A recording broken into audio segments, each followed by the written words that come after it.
So, mga beshi, nandito kami ulit.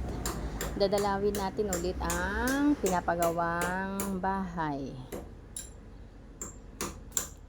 Beshi, walang mahirap. Basta may sipag at tiyaga sa buhay.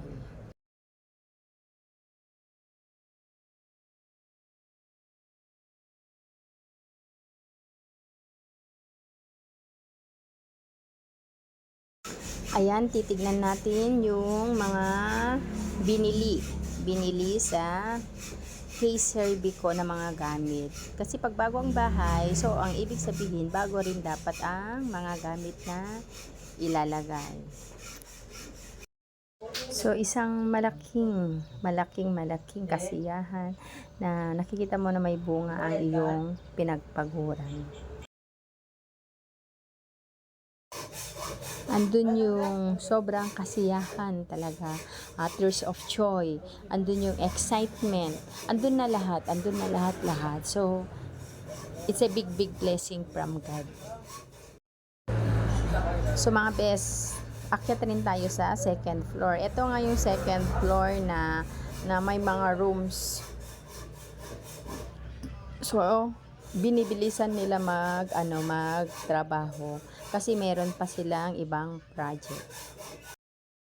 Alam nyo mga besh, andun yung kasiyahan na nakakaipon ka. Andun yung kasiyahan na nakikita mo yung bunga ng iyong pinagpaguran. Andun yung kasiyahan na wow, mapapawaw ka na lang sa magagawa mo na hindi mo ma-explain, basta mga beshi, kung gusto ninyo makapag-ipon, sabi nga nila walang mahirap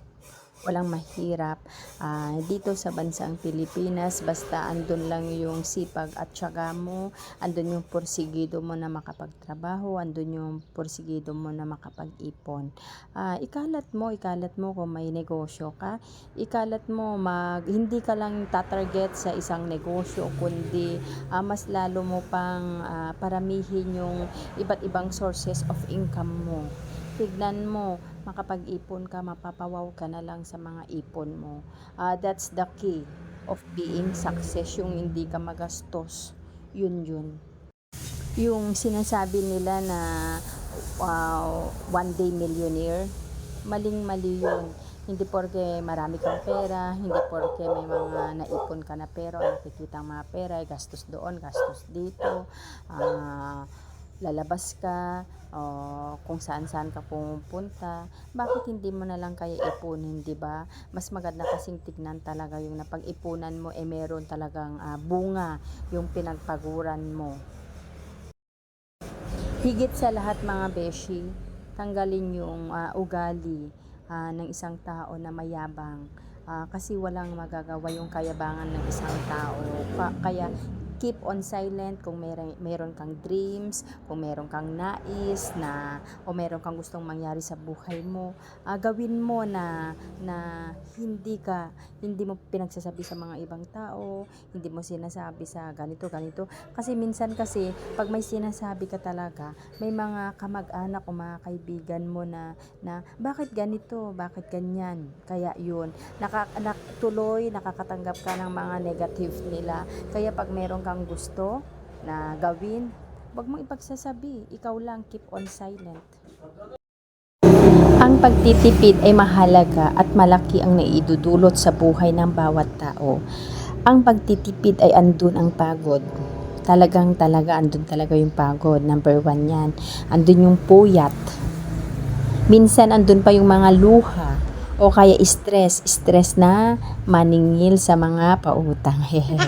Ang pera ay pinagpaguran upang kitain. Kaya kailangan gastusin ito sa tamang paraan upang wag ito ay mawala.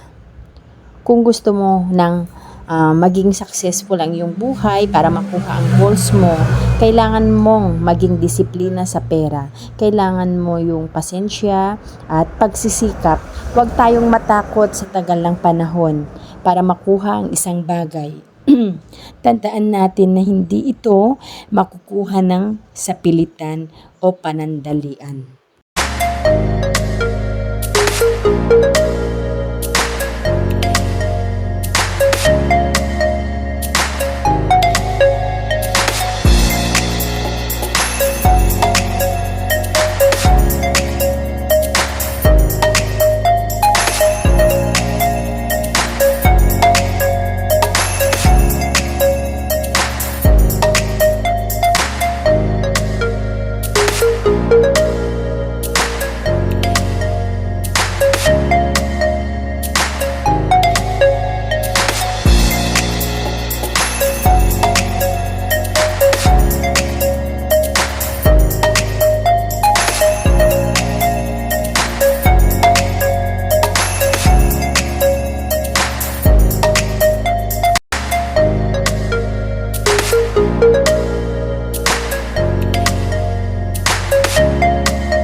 Maging masaya ka sa nararating ng kapwa mo.